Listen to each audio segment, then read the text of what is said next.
trading center of their region. But little did they know that their high aspirations came with a greater cost than they had anticipated. They soon found themselves degrading their own land and stripping themselves of available resources. By the year 50 BC, they were forced to abandon their cities and give up what was once a high-end lifestyle. Before they knew it, they were finding epidemic disease, droughts, worsening agriculture, and diminishing resources. These great people are what came to be known as the Mayan civilization. Many people think that our civilization is going to collapse just like the Mayans did. They say that our ignorant and selfish ways of living will inevitably lead us to a collapse.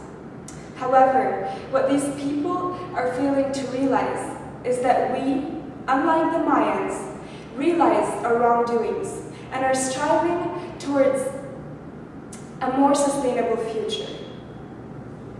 There have been numerous efforts put forth to try to stop history from repeating itself. In this movie, instead of focusing on the negative aspects of the issue, we want to highlight the positive ones. Please join us as we explore and highlight some of these positive views by interviewing a diverse group of people.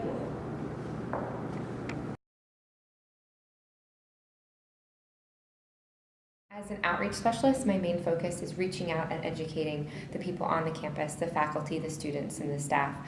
Energy conservation is a growing movement here at Portland State. We have a utility manager who's been working on the back side of things in terms of building operations and the billing and the big side of things. But my role really focuses on taking that and translating it for people and what it means in terms of how they use their buildings and what they do in their offices and classrooms and their residence halls. So I work to create programs that engage students and residents particularly, but I also work with faculty and staff in building green teams and helping them understand their relationship to energy and resource conservation. Well, first of all, there's recycling bins everywhere, and they have clear signs, there's some over there, telling you where to recycle everything, glass, plastic, everything. There's a lot of bikers, there's lots of bike stands where you can leave your bike here on campus. There's even a bike parking garage. You can buy a parking permit for your bike. Lots of bike lanes everywhere in downtown, and you get fined if you stop in the wrong spot. It's a parking spot. Fear causes us to work harder. So if we're scared of something, we want to change it. And so if you show people that the society is going to collapse soon, they're going to try to work harder so that society doesn't collapse. But if you tell them you're doing a great job and society isn't going to collapse, then they might start slacking off. I think the focus on the negative is a reflection of just how urgent the problem is. So a discussion about the negative and the positive, or focusing on the negative, I think we have good reason to be alarmed about that, about the negative impacts we have had on the very globe, the earth that we need to survive, and how we use our natural resources. That is true.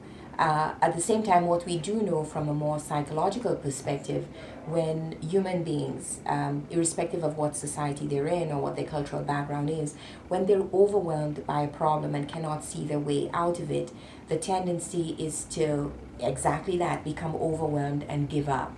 What we do know, though, that human societies are very dynamic and our social institutions are very dynamic. And in spite of going through long periods where we think things will never change, it is the very human spirit and the drive for creativity and thinking about what the problems are that get us out of the messes that we're in. So even though we have to be realistic and acknowledge the depth of the problems, if we want to think how to get ourselves out of it, we definitely must focus on the positive and the creative abilities that we have, not just in terms of technological solutions, but how we think outside the box from what we typically do. And I think in Jared Diamond's work, he specifically talks about when we have allowed ourselves to become too limited by the cultures in which we find ourselves, the way we consume, or assumptions about we cannot do without certain things, and we come to think of them as necessities for survival when they are not, then we become trapped. And that definitely is a problem, but the way out of it, though, is the attitude, the perspective, and our belief that we can actually make a difference to have a different outcome. We've had great response from the first year class here at Portland State.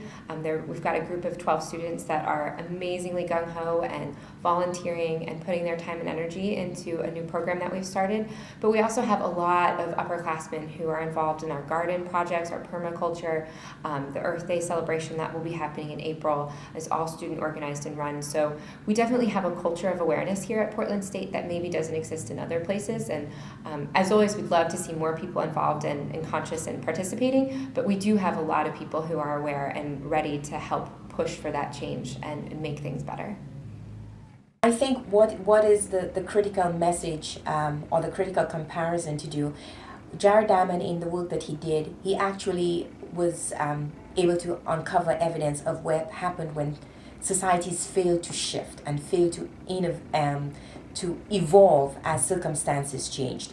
And we know that very well in sociology. Even as we have these examples, we have incredibly powerful stories about when societies did change, and we do have critical shifts in the case of Kenya and Wangari Maathai. That would be one situation. If we think about what's happening globally right now in the Middle East, after 40 years in Egypt with Hosni Mubarak, one had assumed these dictatorships might have lasted an incredibly long time. And we do see shifts that are coming from people's participation and saying enough. So societies continue to be dynamic, and that's what we should focus on.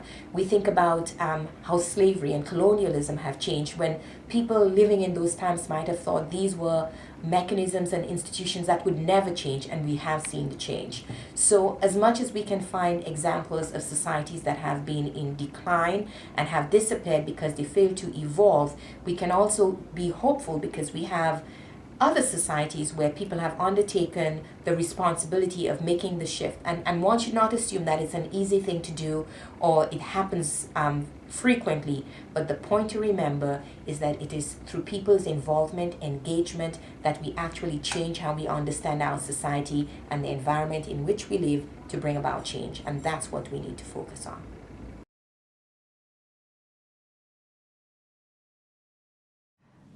I think it's a bright future. I think we have a lot of passion and a lot of technology. One thing that's neat to see is people taking their time and resources and channeling it towards this sustainability and green effort. And that's something that hasn't really been seen in the past because, you know, there's that first you have to understand the problem before you can begin to solve it. And there's a group of people that are, you know, really pushing to make that a reality in solving this problem. So I think you know there are weak points and there are some points that need a little bit more help, but I really think that with the technology and the passion and the youth and the excitement that's really surrounding something like this, we have a really good future. Thank you. Well, first of all, if we want to change it, everybody has to work hard towards it. Not one person is going to change it. Not one school. It has to be all the schools. But I think if one school starts and another follows, then it'll be good. Agree. We just submitted our first comprehensive assessment of sustainability at PSU, and I'm happy to report that we are in the gold range. So that's very good, and hopefully we'll continue to improve. I think that when we first set out to record our movie, we really wanted to focus on the positive side of the issue. During the process of making this movie, we got to learn about different people who do different things to make our environment more sustainable. Those people are able to do so because they do not let the problems in our societies overwhelm them, but rather they believe and really do make a difference. People like Wangari Maathai are true inspiration. If a woman like her could change her environment the way she did, then so can we.